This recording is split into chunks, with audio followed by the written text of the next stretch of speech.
Die Vereinigten Staaten haben eine neue nationale Sicherheitsstrategie. Darin betrachtet Washington mit Sorge die wachsende Entfremdung zur EU, insbesondere durch ihre Migrationspolitik und der schwindenden Meinungsfreiheit. Explizit wird formuliert: Langfristig ist es mehr als plausibel, dass spätestens innerhalb weniger Jahrzehnte bestimmte NATO-Mitglieder mehrheitlich nicht europäisch sein werden.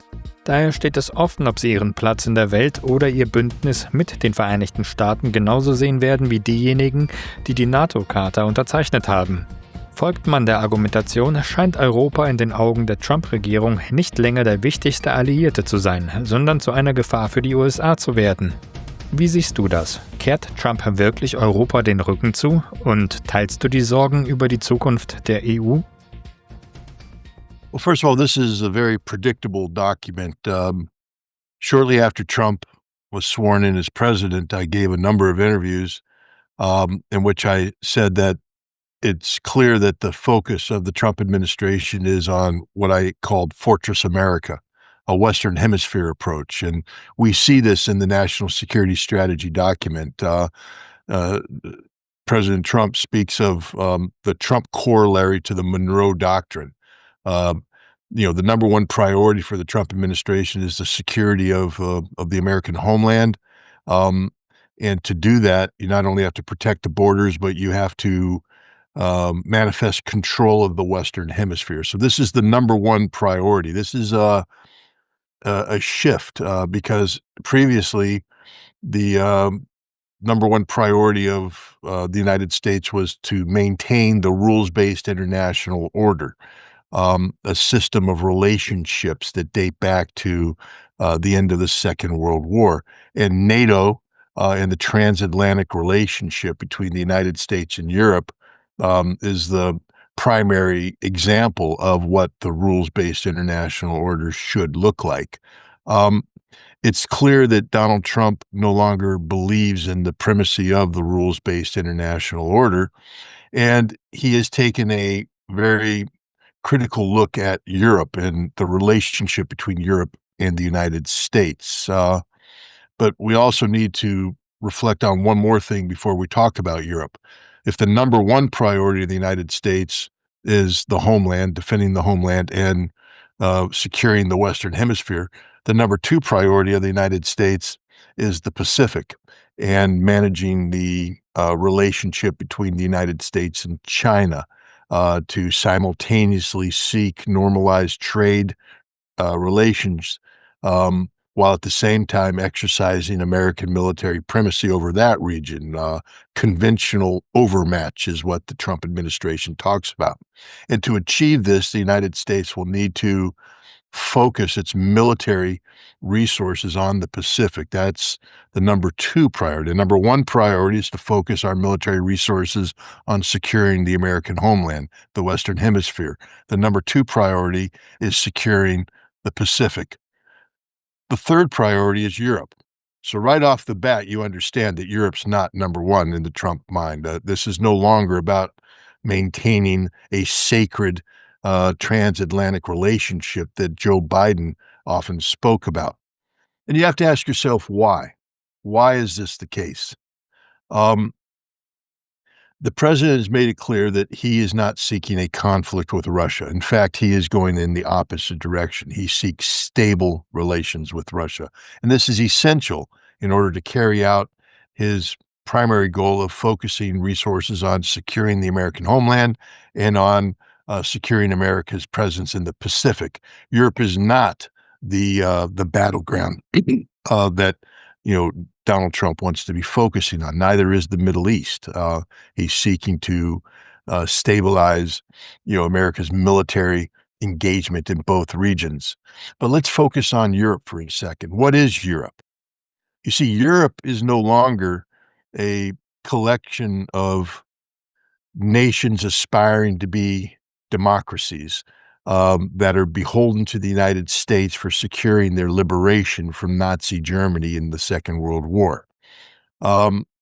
Europe has stopped being an American ally from an American standpoint. And remember, the alliance that we want is America supreme, Europe subordinate, Europe doing the bidding of the United States, Europe and NATO to be an extension of the American national security prerogatives. Europe should be a place that, um, you know, feels comfortable being under the umbrella of the United States. But what has Europe become? First and foremost, Europe decided they wanted to be a competitor to the United States, not a partner, but a competitor. Um, and that's fine. Sovereign nations get to make these decisions. Um, but Europe, while they were competing with us, were totally reliant upon our security umbrella. This is what many Europeans don't seem to understand, that for the past 80 years, you've had a very easy life, a life that you could dedicate significant national resources into building up infrastructure, building up societal safety nets, healthcare, retirement. You guys had a good life. It was an ideal life.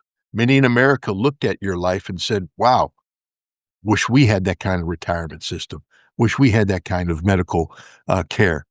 But what we didn't realize early on is that you got to do this because of us, because you weren't spending all your money on building a military, especially after the end of the Cold War, when the Soviet Union collapsed.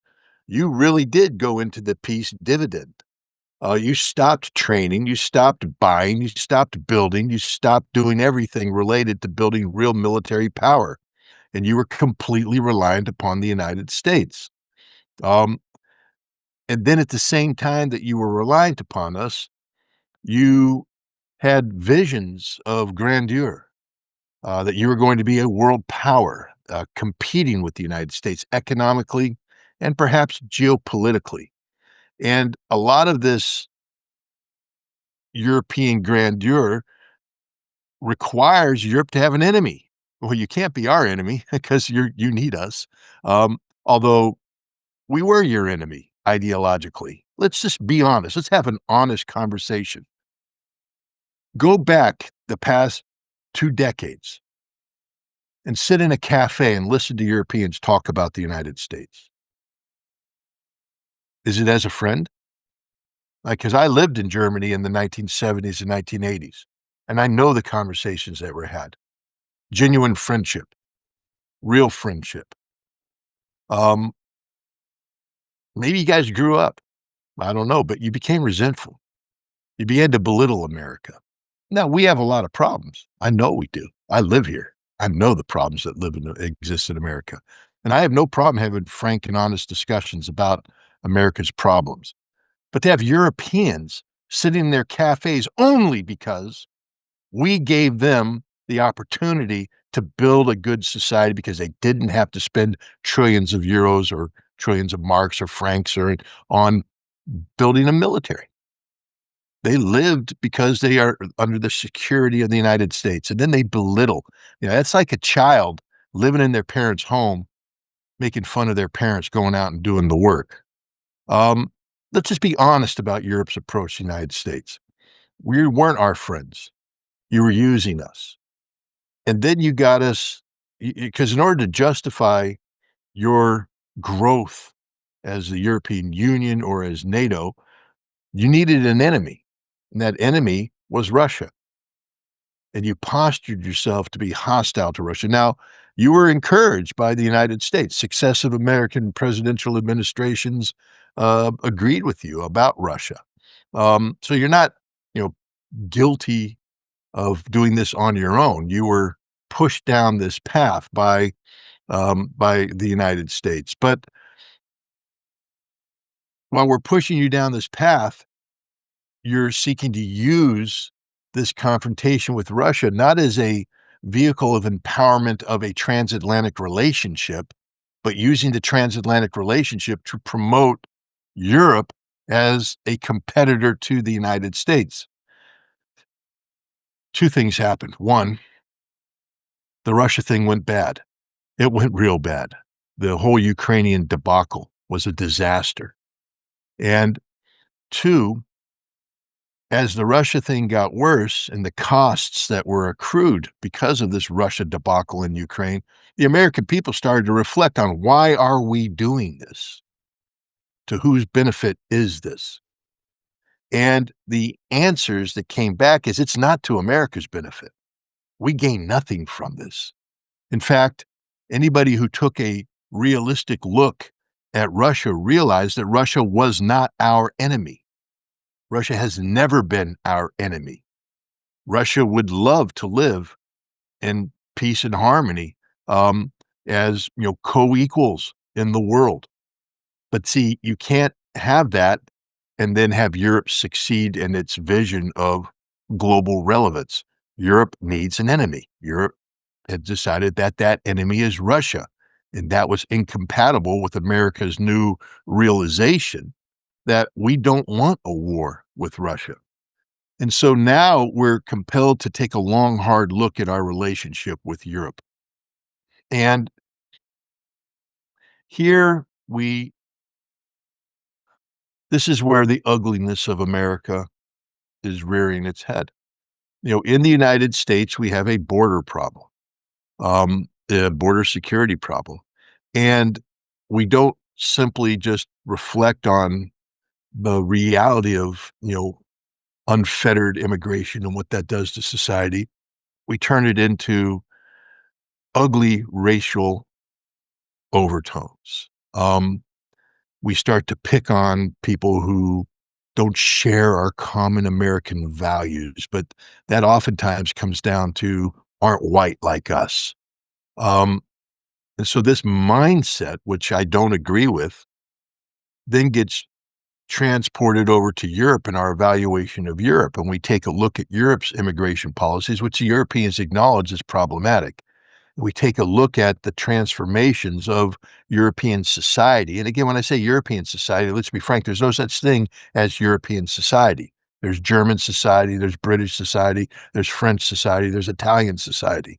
And we take a look at these traditional bastions of culture, and we see them being transformed, at least superficially. Where you look at certain parts of France and it looks like you're in North Africa or in West Africa. You look at Germany and you see the Middle East. You look at England and you see West Asia. You don't see what you traditionally imagine British culture to be, German culture to be, French culture. And many Americans look at that and say, that's what's going to happen to us if we don't stop this illegal immigration. It's already ruining Europe. So there's a prejudice now that accrues in the mindset of America that Europe is becoming something other than that which we were comfortable defending. And then two, you have just the basic notion of free speech. Now, again, the hypocrisy of America is manifest. I mean, we can point, hell, you're talking to somebody who's been openly suppressed by the United States government for speaking out. So I'm not going to sit here and pretend that America actually delivers on the promise of free speech. We don't. We suppress in our own right. But understand, it is a core American value. And to suddenly see allies like Germany criminalize free speech, and the Germans have no idea how bad it looks to have 3 German bureaucrats interviewed cackling about how they could put somebody in jail for reposting a meme on X. All right, this is the worst possible look. Now, you can justify it any way you want, but as an American, I'm telling you right now, we're disgusted by that. The cackling of 3 bureaucrats talking about how they could put you in jail for reposting. That's not free speech. It doesn't even come close to free speech. The same thing in England, where criticism puts you in jail. And we look at that and we see that we assess that Europe is attacking core American values. And then we look at the open suppression of political parties that's ongoing in Europe under the name of stopping Russia. But it isn't. Look at what happened in Romania. Had nothing to do with Russia. Everything with the European Union trying to suppress independent Romanian political thought. The same thing in Moldova. We see the oppression of people in Germany, where Germany is talking about outlawing a major political party because it threatens the conventional status quo. That's not democracy. And so when Americans who are focused on defending the homeland look at Europe, all we see are threats to the homeland. You're trying to drag us into a war with Russia that we no longer want. Um, you're embracing values that do not parallel ours. And you're headed in a direction that casts the European continent as something different than the European continent was when we signed the NATO Charter. So now the question is, why do we want to continue to be part of NATO? What is it about Europe that justifies America spending hundreds of billions of dollars a year on promoting this of seeing it? Because right now, continued promotion of NATO is counter to our goal of strategic stability with Russia. NATO, outside of the United States, appears to be hell-bent on going to war with Russia. That's the opposite direction that we want. So the National Security Strategy document is a very realistic look at the diseased relationship between the United States and Europe. And I would hope that the Europeans reflect on this and understand that if they choose to continue down this path, it will be a path of ruin because you will be left alone to face Russia, and you can't face Russia. And you want to go to war with the United States. And I'm not talking about a shooting war because that would be suicidal for Europe. An economic war against the United States, you will be devastated, crushed. You are nothing without us.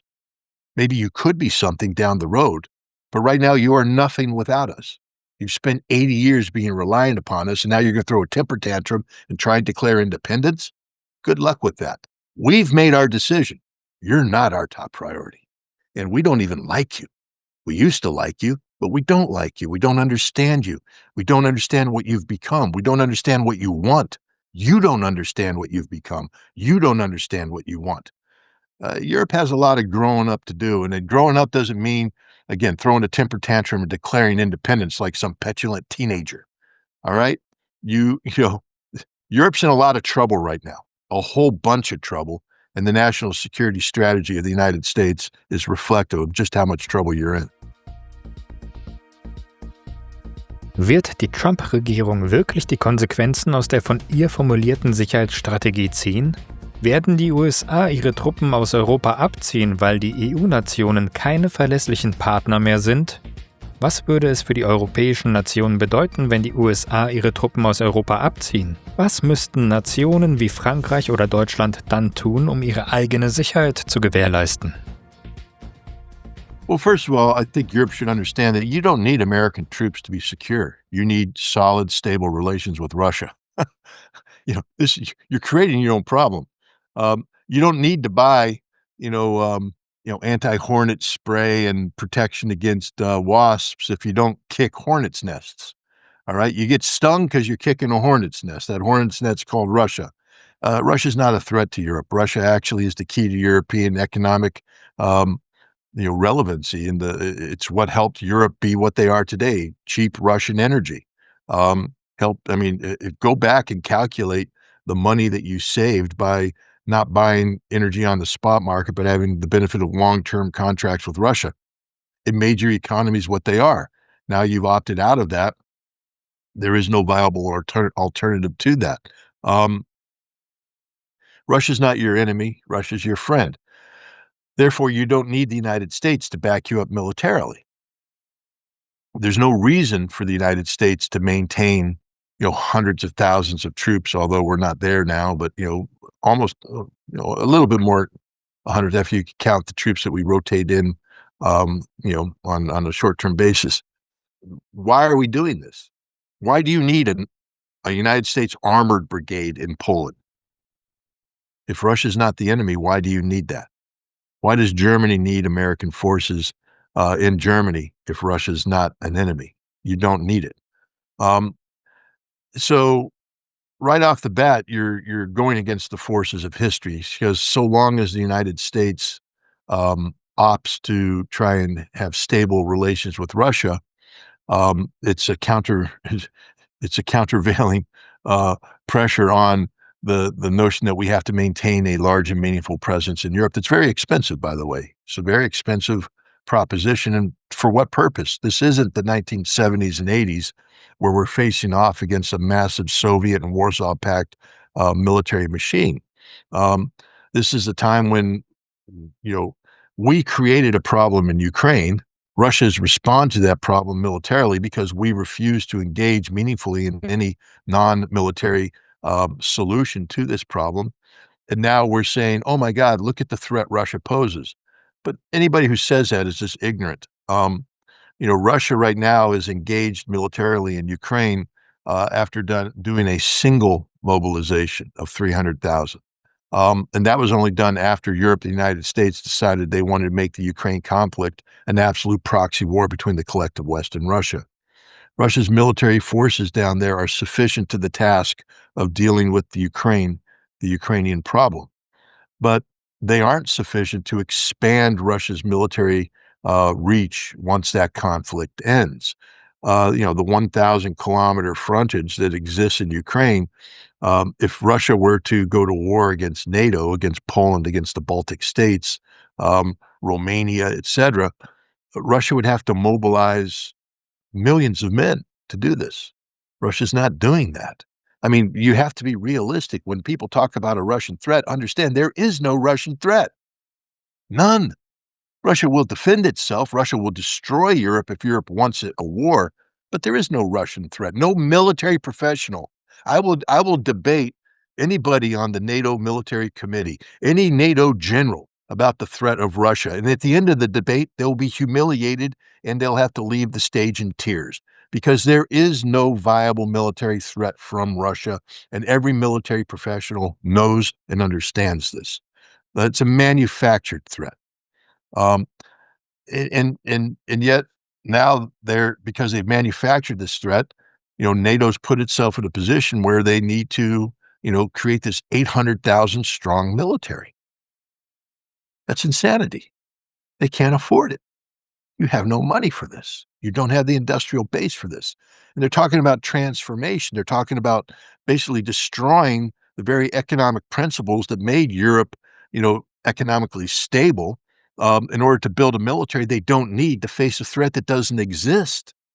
And they can only do this if America stays in Europe and backs them up. Understand that. None of the European plans for this massive expanded military survive if the United States says we're not playing. And right now, the United States is not playing. This is the end of Europe. This is the end of NATO. We will withdraw from NATO. It may not manifest itself immediately in terms of leaving the charter, but we will diminish our role, and we already are. I mean, watch what happens in the coming year as the United States says, well, we're just not going to participate in your planning. We're not going to participate in your exercises. We're not going to provide you with the logistical support, with the communication support, with the command and control support. Europe has no replacement for that. None. And so NATO will cease to function. There'll be different armies in there, but they can't. The glue that holds NATO together is the United States. And when we take that away, and we will, that's the end of NATO. And then Europe is facing absolute disaster because you cannot afford to build the military that you claim you need to have to face a Russian threat that doesn't exist.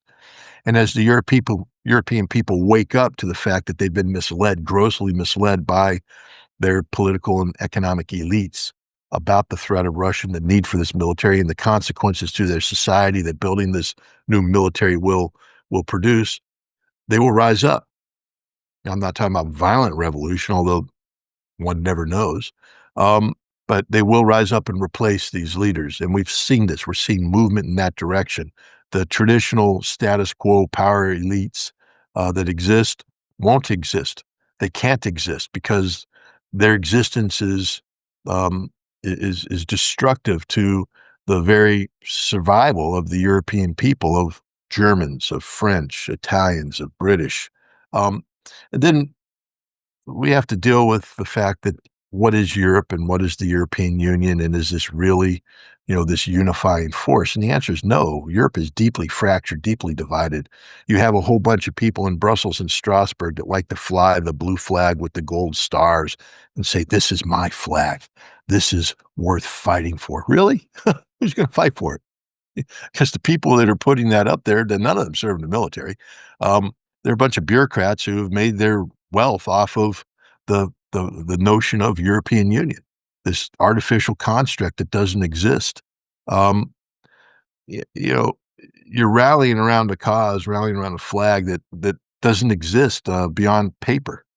There is no European army. There is no real European government. And the more the European Union tries to posture itself as a European government, uh, the more the people of Europe reject it.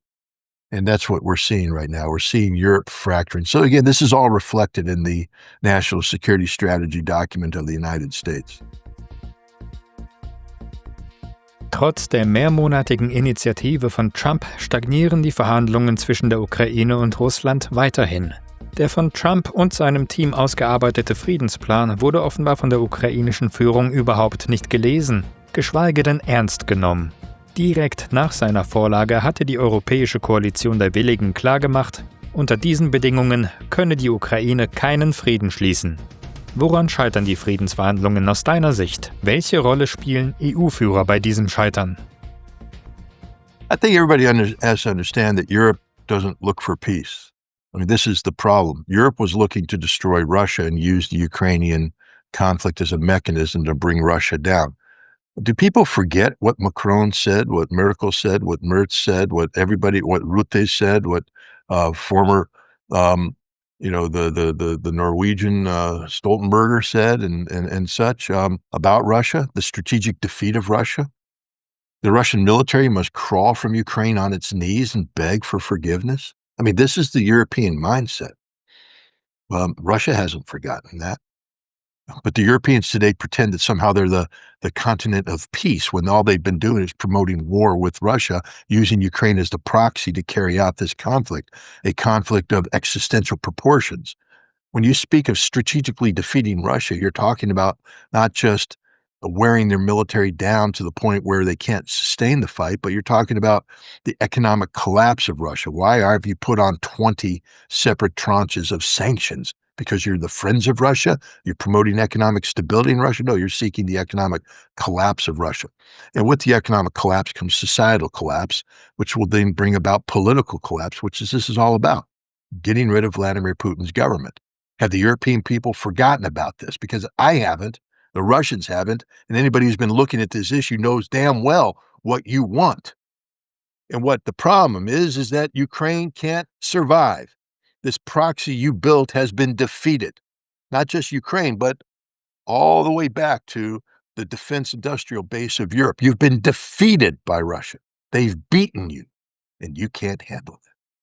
So when you speak of peace, what you're talking about is freezing this conflict in place so that you can regroup. Let's be honest. Europe doesn't want peace.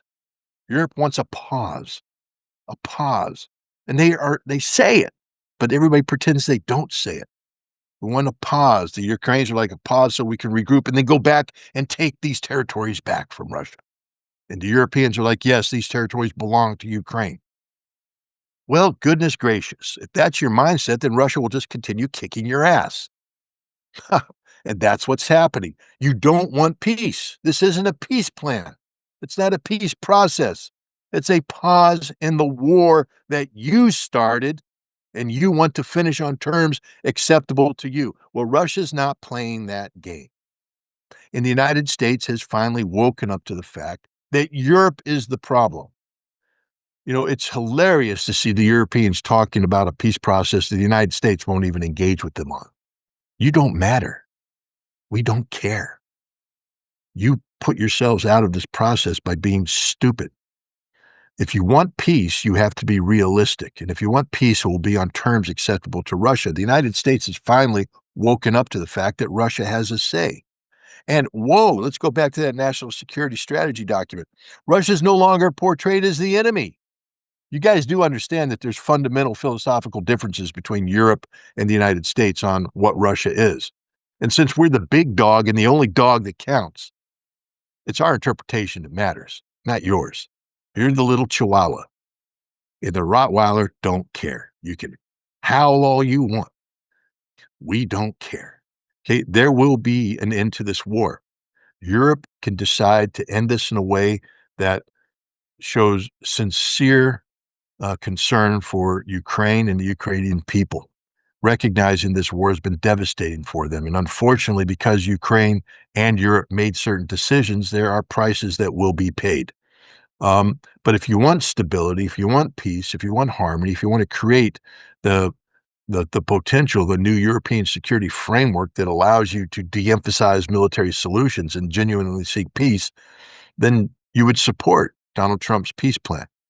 But you're not. You don't want peace. You want a pause. And Russia won't accept a pause. And the sad thing for Europe is you don't understand that Russia is winning. They can't be beaten.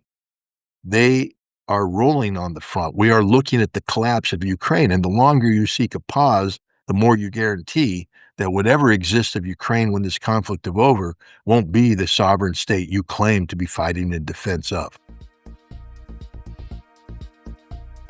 Wir sprachen schon über die Bedeutung von Migration für die Trump-Regierung. Im US-Bundesstaat Vermont wurde vor kurzem an Schulen und öffentlichen Gebäuden die somalische Flagge gehisst. Dies ist ein Protest gegen die Trump-Regierung, nachdem Trump somalische Migranten als Müll bezeichnet hatte. Wie ist das für dich als US-Bürger, wenn eine fremde Flagge an offiziellen US-Gebäuden gehisst wird? Look, the Somali issue is coming up. Let me back up and remind you what I said. I am not happy with the racial undertones and overtones that have now seized control of the immigration debate here in America. America is a land of immigrants. We're home to all the rejects of Europe. Everybody in Europe that couldn't get along in Europe, that failed in Europe, that were oppressed in Europe, they came to America, where they made a new life. The same thing, when people had trouble in their homelands in Asia, they come to America, and they build a new life. And in Somalia, a land that has been ravaged by disaster, man-made natural disasters, many Somalis have come to America to make a new life. Now, when you come to America, though, you have to give up your old life. That doesn't mean that you forget who you were. I mean, we have Italian-American societies, Polish-American societies, Irish-American societies. People get together and they celebrate their traditions, their heritage. That's fine. There should be no problem with that. Cinco de Mayo is a wonderful celebration of Hispanic culture, of Mexican, heritage. I have no problem with this. But at the end of the day, after you have your celebration, you integrate into the American society. That means that you're part of this melting pot. That means that you have to let go of, what you would have been defined as had you stayed in your homeland, and you have to be part of this American experiment, this process of creating something new from something old. And if your communities reject this concept of integration and instead seek to become just Somalia, but in America, that becomes problematic. There's another problem too, is that because the Somali clans have retained their clannish structures here in the United States, there's connectivity between Somalis in the United States and Somalis back in Somalia. Financial connectivity. A lot of money flows between the United States and Somalia. We're talking hundreds of millions of dollars. And they use a mechanism of flowing this money that dates back centuries. I'll butcher the word, but it's like the halawa system or something of that nature. But basically, we're seeing a lot of money flowing from the United States to Somalia using this non-traditional, or I'm going to say actually it's a traditional mechanism of flowing money, but it's not controlled by banks and banking systems, to traditional leverage of control exercised in the modern era. And when it gets to Somalia, they levy a heavy tax, 15, 20% fees oftentimes are accrued from this. And the people who are levying these taxes oftentimes are affiliated with international terrorist groups like Al-Shabaab and others. And so now we have a situation where the Somali community's unwillingness to integrate into the United States and their continued economic relationships with clans back in Somalia creates a national security threat to the United States. And so when you raise the Somali flag, be careful, because you're in America. It's not our flag. You've declared war on us. If you're claiming that you can occupy American soil on behalf of Somalia, you will die. There's different ways to die. You can physically die. You can culturally die. You can emotionally die. But you will die. It will be the death of the Somali community in America, and I don't want that. I believe that Somali Americans are just like all other Americans and should be fully integrated into our society. But when you refuse to be integrated, when you participate in economic relationships that empower the enemies of the United States, and then you raise your flag over our buildings, our soil, as if you have rights to do this, you have no rights to do this. Nobody does.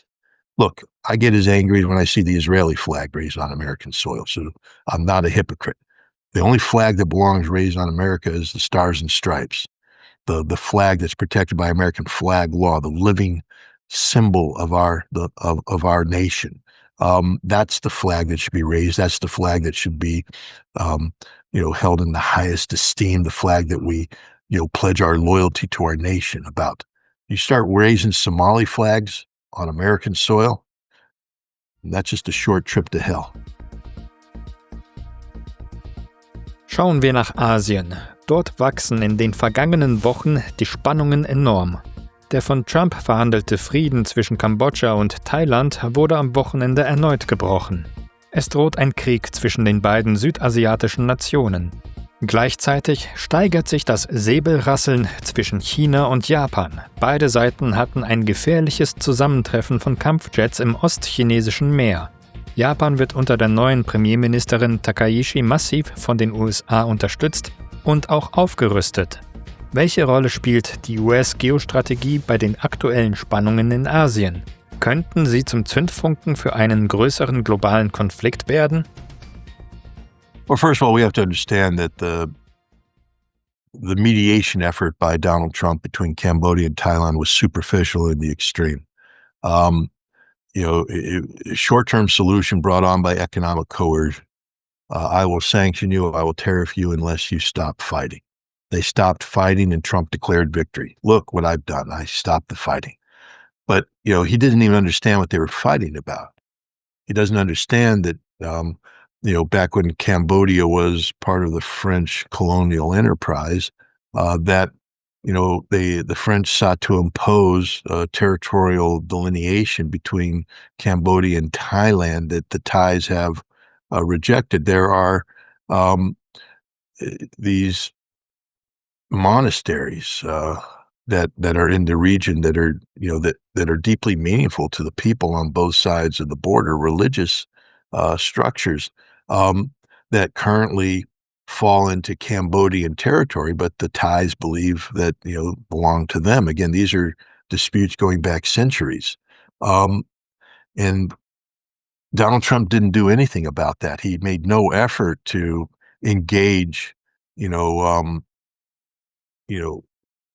properly mandated authorities to try and resolve this border dispute. He doesn't understand, too, that there's a lot of personality involved in this. That the former Cambodian prime minister is friendly with, family members of the current Thai government, and that the personal communications between former Cambodian leaders and current Thai leaders has been misconstrued by the Thai military. So there's just a lot of stuff going on between the Cambodians and the Thais that lead up to this conflict that Trump doesn't understand.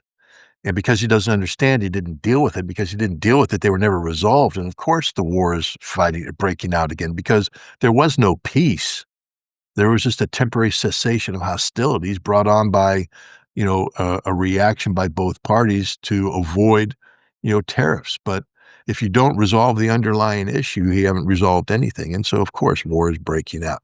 Um, and now that war has broken out, that means that both parties have decided that it's in their best interest to continue fighting despite the threats of economic tariffs and sanctions by Donald Trump, which means that in the future, those threats will not work as much. This is the problem when you want to get involved in peacemaking.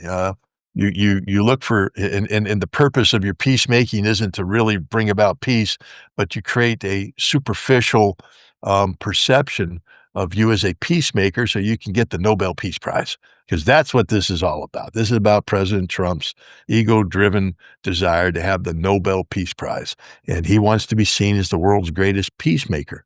But he's not made peace anywhere. He's brought about temporary cessations of hostility um, using short-term coercion tactics that won't survive in the long term. And what we saw with Cambodia and Thailand will be repeated everywhere Trump intervened, because he never followed through. He claims to have stopped these wars, but he's done nothing to follow through to prevent these wars from breaking out all over. The one place that he appears to be, taking the opposite track is with Russia, where for the first time, an American president is listening to Russia, listening to their demands, listening to their concerns, and taking those into account when talking about how to move forward. But that didn't happen with Thailand and Cambodia. With China and Japan, again, the problem here is the stupidity of the Japanese. I mean, they are rapidly approaching the stupidity of the Germans and not understanding their place in history. Um, you don't get to bring the rising sun back up, Japan, just like Germany doesn't get to bring the swastika back up. You tried that and you lost. Um, and so now we have today Japan forgetting its history, forgetting what they did to China, forgetting the occupation of China, forgetting everything. Um, the Chinese haven't forgotten. Hell, just saw what happened in September, where the Chinese celebrated the 80th anniversary of the defeat of Imperial Japan. The Japanese apparently, have decided that they want to be a samurai nation again. And so they're flexing their muscles. In the United States, because we are on the retrograde in terms of our global military, our ability to dominate the globe the way we used to, we need people, and this is the national security strategy says this, we need people to step up and start shouldering some of the burden. And we expect Japan and South Korea to shoulder some of this burden, except Japan has a horrible history. You can't ask the Japanese to remilitarize, because then they will become the Japanese that we killed. And then they deserve to die. I'm just sorry. Imperial Japan did horrible things. Not just Pearl Harbor and attacking us, but the way they behaved, the occupations that they put on the Korean Peninsula, in Japan, in Southeast Asia. These aren't benevolent colonial masters. These are racist thugs that will cut your head off and view everybody who's not Japanese as racially inferior. And now we're empowering this mindset by telling this Japanese prime minister to build up the rising sun and deploy it against the Chinese? Really? Yeah, it's a dangerous situation. China will wipe Japan off the face of the earth. That's a guaranteed outcome. The Japanese don't have a military worthy of the name. They don't have a navy worthy of the name. They're a little Chihuahua nation that barks loud because there's a Rottweiler backing it up. But the Rottweiler has stubbed its foot and broke a tooth, and has a little bit of arthritis in his hip right now. And our Rottweiler's not ready to fight the Doberman that's waking up in China, this young, healthy Doberman. This is a dogfight Japan doesn't want to get involved in. But it is very dangerous. And the Japanese now are, flexing not just their military muscle, but their perceived geopolitical relevance. Japan somehow believes that it has a say over the Taiwan issue. They don't. But it's a dangerous thing. And I think China's going to nip this in the bud. I think there's a real potential for Japan to get a bloody nose from this.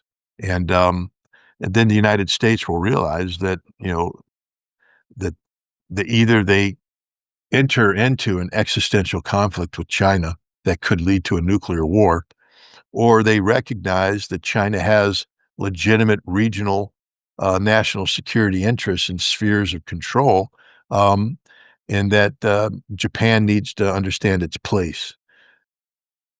Looking at the trend right now, I believe that we can avoid a nuclear war, but it is going to require Japan to be put in their place. And it's a dangerous period of time, but the Japanese cannot be allowed to be encouraged to flex muscle they don't have. It's just like Europe saying that they can go to war against Russia.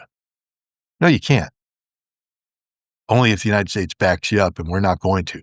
Japan needs to put on notice that we're not going to back them up in any fight with China that they provoke. Die Volksrepublik China beschuldigt Japan, die Ergebnisse des Zweiten Weltkrieges zurückdrehen zu wollen. Nachdem Japan China mit einem militärischen Eingreifen gedroht hatte, erinnerte Peking an den Artikel 53 der UN-Charta, der sogenannten Feindstaatenklausel, die besagt, dass die Siegermächte bei Bedarf auch ohne UN-Mandat vorgehen dürfen, um die Wiederbetätigung einer Angriffspolitik seitens eines solchen Staates zu verhüten. China und Russland sehen sich beide in der Rolle von Verteidigern der antifaschistischen Weltordnung nach dem Zweiten Weltkrieg. Wie bewertest du diese Argumentation? Ist die Feindstaatenklausel tatsächlich noch ein legitimes Mittel der internationalen Politik? Well, first of all, China and Russia are 100% correct. I mean, the law is the law. And when they say enemy states, let's be clear what they're talking about. Germany and Japan. I know Germans don't like to hear this. You guys did some pretty horrible stuff. You allowed an ideology to take control of your country and then use that ideology to wage war against the world. And if you want to sugarcoat it, let's dig through that just a second. How many Germans are aware of Plan Ost? I mean, everybody's aware of the Holocaust, you know, and rightfully condemns it. But are you aware of Plan Ost? To transform Eastern Europe into a sort of a retirement home for Germans, where the good German people could go in and live in Belarus and enjoy the pastoral delights. But in order to get there, you had to kill all of the Slavs who were Untermenschen. That's a word. Maybe the Germans might want to refamiliarize with this, the Untermenschen, the underman, because you, of course, are racially superior to everybody because you're Germans. You're the Aryan race. You forgot about that, right? You forgot that that's what you used to posture yourself as. You do know that German troops went into Belarus and surrounded entire villages and put everybody into a barn and burned them to death, simply to depopulate the area. You're aware of this, right?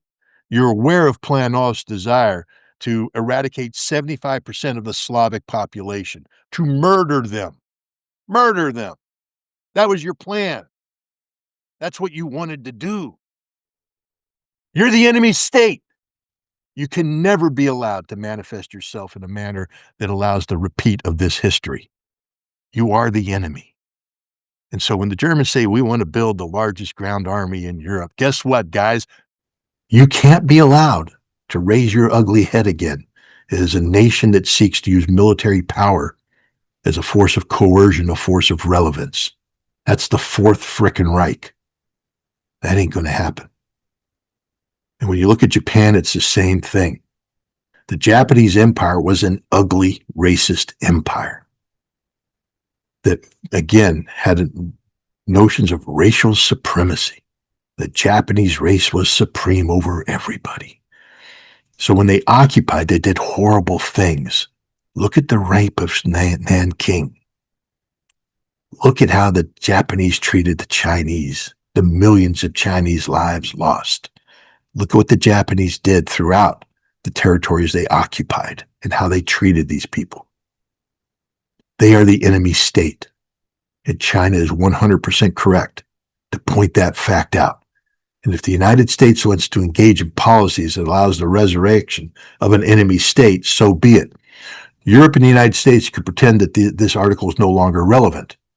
That's absurd, because the United States didn't pay the price that the Russians and the Chinese paid because of these two enemy states. Just be very clear here. Germany is an enemy state. Japan is an enemy state. And they can never be allowed to rear their ugly heads again in anything that remotely resembles that which was defeated. Is there a role for Germany today? Yes, of course there is. Germany has great potential economically, and economic potential brings about political relevance. You get a seat at the table. You get to decide how this money's spent. You get to decide what projects have priority. And that's all fine and dandy, so long as you are compatible with society. But anybody who isn't sickened by the notion of the Wehrmacht becoming the largest ground army in Germany, in Europe, if you're not sickened by that and understand the roots of the Wehrmacht, again, I don't mean to teach German your history, but you do know that you were never fully denazified. You do know that there was one Nuremberg trial of relevance, a political trial, but the trials that mattered, that should have put all the German generals on the docket, put nooses around their neck, and broke those necks for the crimes they committed, those trials didn't happen. Instead, we whitewashed Germany's past. We whitewashed the horrible crimes committed by German officers. We tried to create a difference between the German officers, noble military men doing their noble military mission, and the crimes of the Nazi regime. And then we allowed you to rebuild a military commanded by Nazi war criminals. Every single one of them committed crimes. They should have been killed, murdered. Not murdered, because it's not murder when you hang a criminal. They should have died. But we didn't. We allowed them to resurrect. We allowed military societies to then transform themselves into military. We allowed Nazis to put the uniform back on, and we never looked back. So your military today is a Nazi machine. It was never fully purged. Same thing with your intelligence service, your B&D. It used to be called the Gehlen Organization. Gehlen was a Nazi general running operations in the East against the Soviets, worked hand in glove with the Banderists and to create problems in Ukraine. And then it was absorbed by the United States. We didn't kill Gehlen. We should have. We should have shot him on the spot. We should have shot all of his officers on the spot for the crimes that they committed. But no, we brought them in, absorbed them, and then we created a German intelligence organization that is a Nazi organization, Nazi roots. And then we could go into your whole, economy, talk about the Krupps and all these people who, made the Nazi war machine. They're war criminals. We should have taken every one of your industrialists, put them up against the wall, and shot them. But instead, we ignored their crimes. We allowed them to continue. So Germany today has a huge Nazi problem. You are a Nazi state that's just bubbling underneath the surface. And if you don't recognize that and seek to suppress it, then you are a problem. You are the enemy state resurrecting itself. And don't be surprised when the Russians say, hey, Article 53, you're dead. And don't be surprised if you're Japanese if you try to do the same thing. There was a time when the Japanese realized they had committed horrific crimes. But then, like with Germany, we didn't go in and terminate the emperor. We let the emperor stay on. That was probably a wise move to do. But in doing so, we created the sense of forgiveness, and Japanese soldiers returned home and they hung up their sword. They didn't wear the sword in public, but they looked at it on the wall and they said, that's who we really are. They were never purged. And Japanese society always keeps looking at that wall, saying, that's who we are. We're the samurai, Bushido Code. And now we've got generations of people that have forgotten the crimes that were committed by Japan. And we're saying it's okay for Japan to strap the sword back on and, reinvigorate the Bushido Code. No, it's not. Bushido Code's what got us Imperial Japan, that led to the war that caused us to destroy Japan. No. So Russia and China are the only ones that have their heads screwed on straight right here. Germany and Japan cannot be allowed to resurrect themselves as relevant military powers because they were, are, and forever will be the enemy states.